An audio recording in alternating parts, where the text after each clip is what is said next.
Jadi gubernur Jakarta, which is Pak Jokowi adalah kader PDI Perjuangan dulu, gitu ya. Sekarang Mas Pram dengan gaya yang berbeda di Jakarta. Apakah memang ada perubahan pola kepemimpinan di Jakarta, khususnya untuk PDI Perjuangan yang kali ini juga menduduki posisi gubernur di Jakarta? Setiap pemimpin itu kan punya style, punya gaya, punya kekasan masing-masing. Dan ini dipengaruhi oleh latar belakang, latar belakang pendidikan, latar belakang pengalaman, dan tentu Mas Pram itu punya keunikan dan kekhasan tersendiri jika disandingkan dengan para pendahulunya, gubernur-gubernur terdahulu. Tetapi ini kan menjadi pokok pembahasan karena ini merupakan sebuah pernyataan publik, dan pernyataan publik yang disampaikan oleh tokoh politik dan dalam ruang politik itu kan pasti ada teks, ada konteks, ada pesan, ada kesan yang ditangkap, dan juga ada tafsir dan interpretasi. Ya kalau bicara soal tafsir masing-masing orang atau masing-masing kelompok, yaitu terserah masing-masing pihak dengan berbagai motivasi dan intensinya, ya kan masing-masing. Tetapi yang ingin kami tegaskan bahwa pernyataan Mas Pram itu sebenarnya ingin menegaskan bahwa sebagai seorang pemimpin, politisi yang berlatar belakang teknokrat, beliau itu ingin bekerja dengan fokus pada pendekatan teknokrasi yang kuat. Bukan pada aksi, sensasi, ataupun selebrasi politik.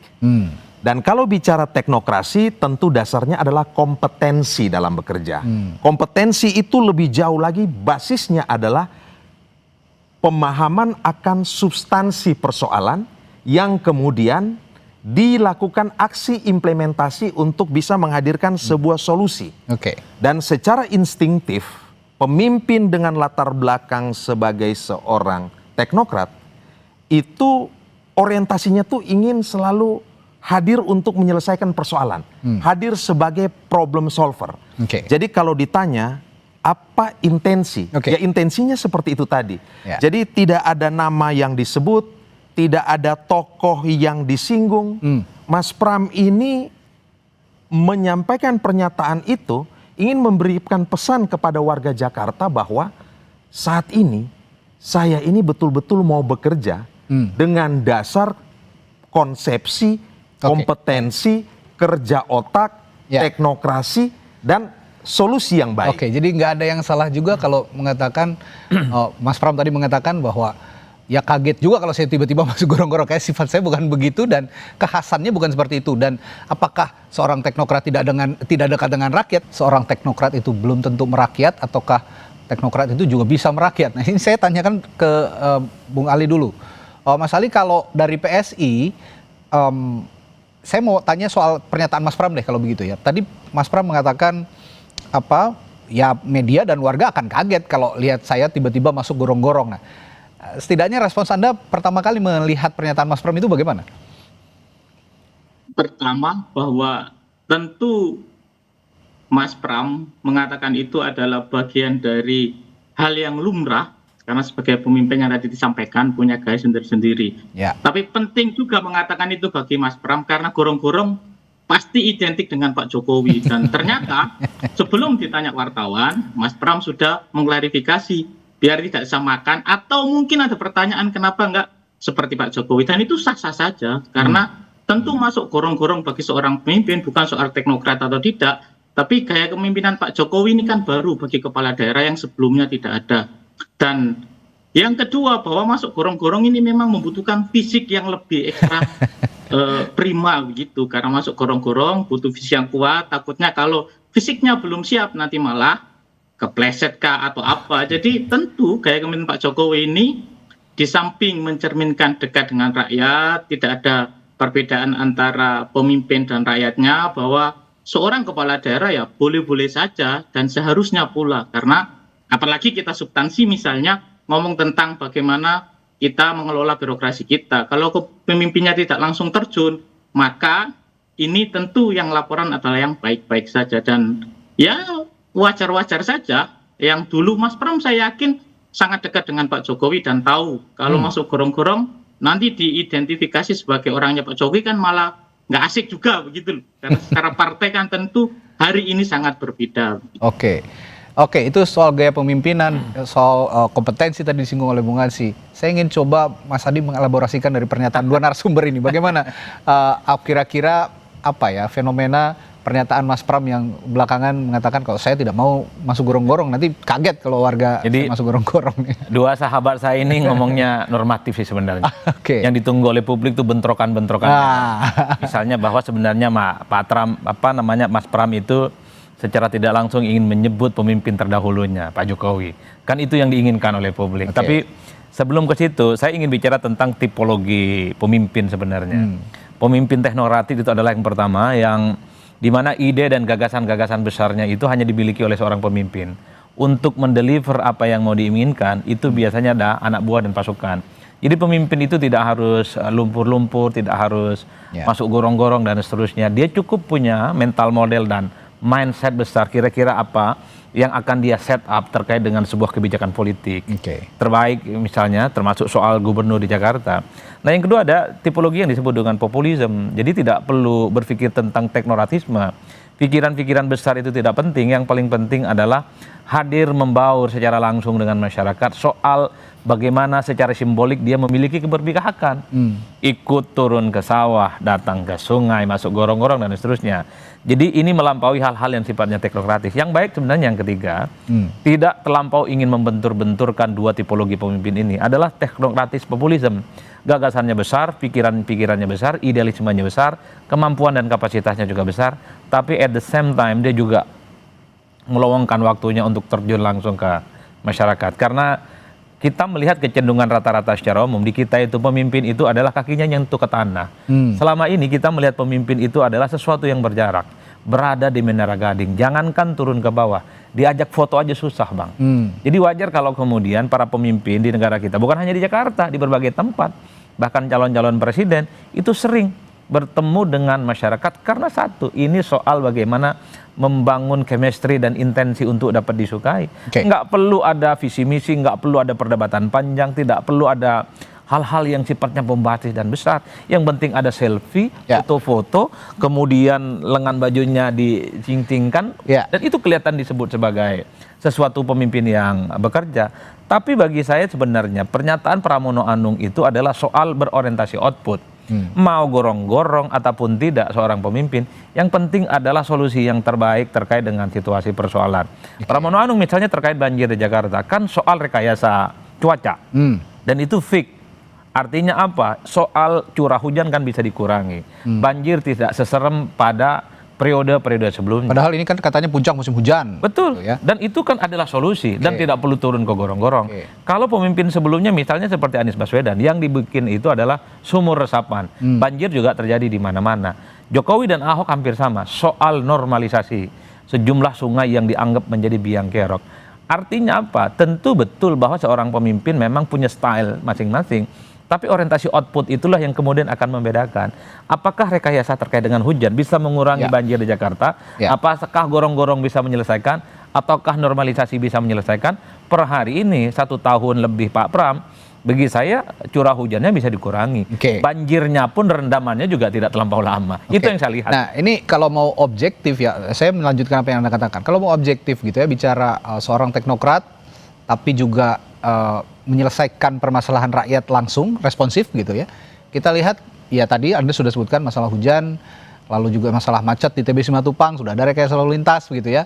Yang paling baru ada seorang pengendara motor yang jatuh gitu ya. Mas Pram juga langsung betulkan. Nah ini kan salah satu bentuk respons yang juga cukup positif. Tapi ya yang ingin saya tekankan juga, bagaimana mencitrakan seorang teknokrat yang langsung menyelesaikan masalah ini juga punya pencitraan yang cukup baik di mata publik, Mas Adi. Karena ya kalau lihat Jokowi ini adalah seorang yang sangat-sangat simbolik dan akhirnya mencuri perhatian publik. Ya bagi saya parameternya kalau bicara tentang Jakarta sederhana, bagaimana solusi terbaik buat banjir.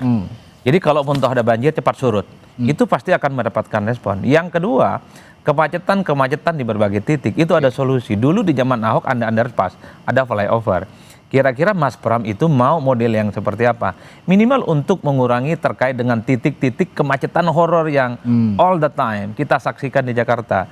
Dulu waktu Pilkada Jakarta kita mendengarkan ada semacam engineering politik yang ingin disampaikan oleh Mas Pram. Misalnya ada hari-hari tertentu misalnya bekerja dari rumah atau work from anywhere. Bisa dari mall, bisa dari kafe, atau dari tongkrongan. Yang penting hasilnya sama dengan kerja di kantor. Kalau ini dilakukan, tentu soal bagaimana mengantisipasi macet yang sangat horor di Jakarta dan bahkan menjadi salah satu kota yang termacet di dunia, itu akan bagus. Nah, itu yang sebenarnya ditunggu. Apa dampak signifikan dari teknokrasi yang diinginkan oleh Mas Pram itu? Termasuk juga soal polusi. Suka tidak suka, Mas, kalau kita ini melihat waktu COVID kemarin, itu kan banyak sekali gunung-gunung indah yang bisa kita delok-delok kan, yang bisa kita lihat dari Jakarta. Kalau semua aktivitas itu misalnya bisa dilakukan dari berbagai tempat, bisa dari rumah atau dari kafe, dari mall atau dari jalan, sepanjang pekerjaannya itu selesai, saya kira soal bagaimana tentang udara Jakarta itu segar, sesegar-segarnya, mungkin semacam ilusi. Jadi itulah yang saya sebut sebagai rekayasa yang berorientasi hasil. Ada tidak diferensiasi yang dimiliki oleh Mas Pram terkait dengan solusi alternatif dibandingkan dengan pemimpin-pemimpin sebelumnya? Ya, kalau boleh saya simpulkan sementara ini, apapun gaya kepemimpinannya, yang penting pemikiran besar di balik itu untuk menyelesaikan masalah-masalah yang ada di Jakarta. Anda sepakat dengan itu? Tapi jangan dijawab dulu, kita akan jeda dulu sebentar, kita akan kembali sesaat lagi di Sapa Indonesia Malam. Ya, tadi saya singgung apapun gaya kepemimpinannya, yang penting ide besar atau gagasan besar di balik gaya kepemimpinan itu yang tentu untuk bisa menyelesaikan masalah-masalah yang ada di publik. Anda sepakat dengan pernyataan apa yang disebut Mas Andi tadi? Ya, sepakat tadi. Jadi intinya Mas Pram mau menegaskan, menyampaikan pesan kepada publik bahwa kerja yang efektif itu bukan sekedar show dan atraksi politik, tetapi kemampuan manajerial. Kalau kita bicara tadi sosok sebagai seorang teknokrat, teknokrasi itu kan gabungan antara kemampuan berpikir pada satu sisi dan kemampuan melakukan aksi implementasi untuk menghadirkan solusi. Itulah sebenarnya teknokrasi. Dalam teknokrasi ada kemampuan untuk berpikir, menganalisis, mengidentifikasi akar persoalan, tetapi tidak hanya berhenti di situ, tetapi hadir dan berdampak.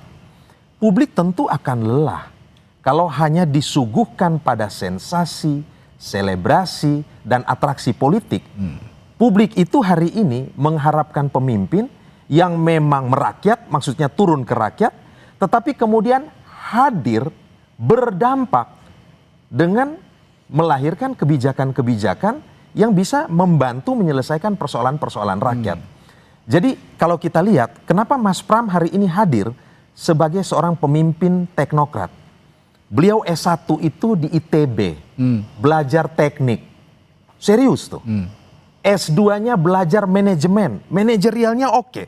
Tata kelola itu belajarnya di UGM. Dan S3-nya itu belajar tentang komunikasi publik, itu di Universitas Pajajaran. ITB, UGM, dan Unpad. Ini 3 universitas di mana ada aspek teknokrasinya kalau bicara teknik. Beliau dengan latar belakang itu sains and teknologi jelas. Bicara manajerial, itu tata kelola birokrasi, dan beliau punya pengalaman. Pernah jadi anggota DPR RI, wakil ketua DPR, 10 tahun di kabinet sebagai Seskap, dan hari ini dipercayakan oleh rakyat. Jadi kalau ditanya, Mas Pram ini sebagai politisi, beliau juga mentransformasi dirinya menjadi seorang teknokrat. Jadi ekspertisnya ada, experience-nya, pengalamannya ada, dan tentu aspek elektoralnya terbukti di Jakarta. Menang dengan 51%, 1 putaran. Jadi Mas Pram ini saya katakan man of action and solution, tetapi juga man of intellectual atau man of idea. Karena memang beliau itu berpikir strategis, selalu berorientasi pada solusi. Mungkin nyaris tidak ada dalam otaknya itu berpikir tentang bagaimana membuat gimmick politik. Nah, saya lempar ke Mas Ali. Mas Ali, publik sudah lelah dengan gimmick lah ya, kalau kata Mas Ansilema, Bung Ansilema begitu. Publik sudah lelah dengan gimmick.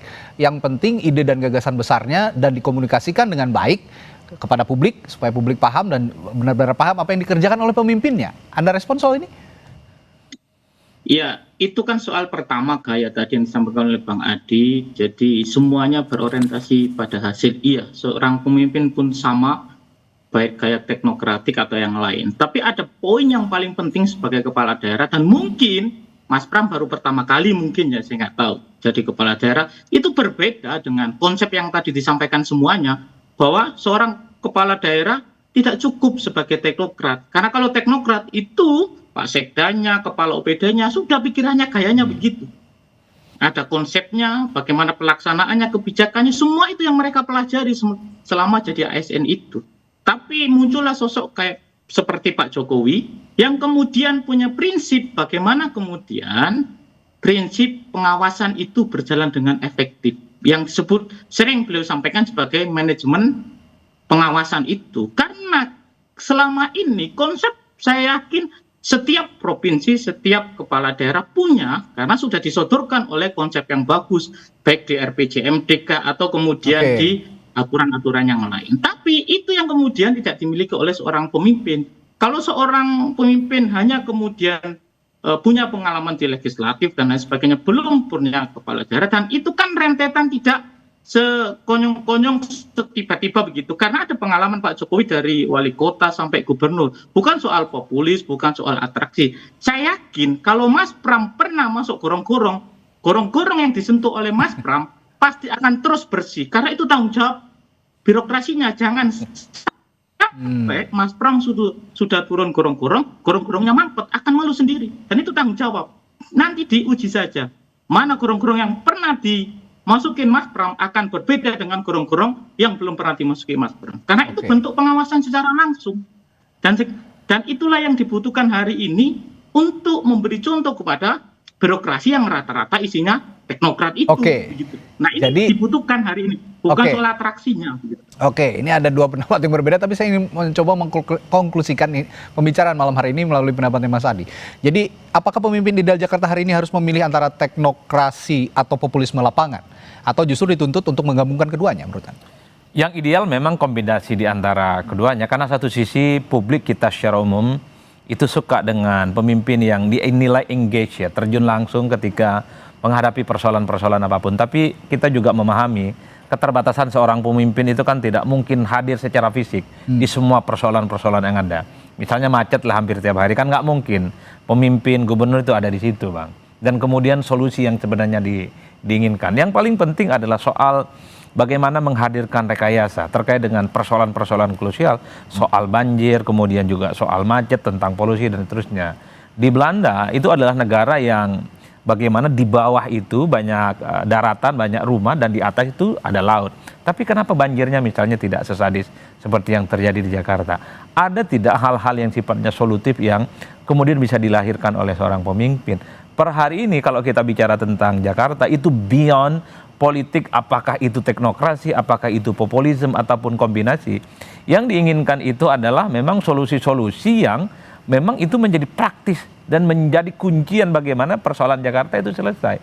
Kan dari dulu hingga saat ini persoalan banjir kan selalu terulang. Mas Pram itu termasuk gubernur yang menurut saya agak hebat. Ini kalau banjirnya di zaman Anies itu habis di babak belur, dibully. Kalau banjirnya hari ini itu di zamannya Pak Jokowi dan Ahok itu habis barang. Tapi di zamannya Pak Trump semuanya senyap, sunyi, dan seakan-akan tidak ada persoalan. Padahal banjir di titik-titik tertentu. Itulah bagaimana memaintain komunikasi dengan baik. Betul. Itu artinya apa? Dari segi psikologi komunikasi publik, Mas Trump memang relatif satu ya, tidak memiliki resistensi, tidak memiliki musuh di berbagai tempat. Jadi wajar sekalipun banjirnya sama, macetnya sama, bully-buliannya tidak sesadis terhadap gubernur-gubernur sebelumnya. Tapi kalaupun toh tidak sesadis itu, tentu Mas Pram itu dianggap oleh publik mesti punya novelty, sesuatu yang different betul dibandingkan dengan pemimpin-pemimpin sebelumnya. Kan pemimpin sebelumnya sudah ada loh, ada Ahok yang belak-belakan, ada Pak Jokowi yang dianggap suka belusukan gorong-gorong. Tapi persoalan Jakarta gitu-gitu aja. Meskipun ada risiko politik yang muncul sedikit. Betul, mungkin. Ada Anies yang kemudian juga misalnya drainasenya yang macam-macam dan seterusnya.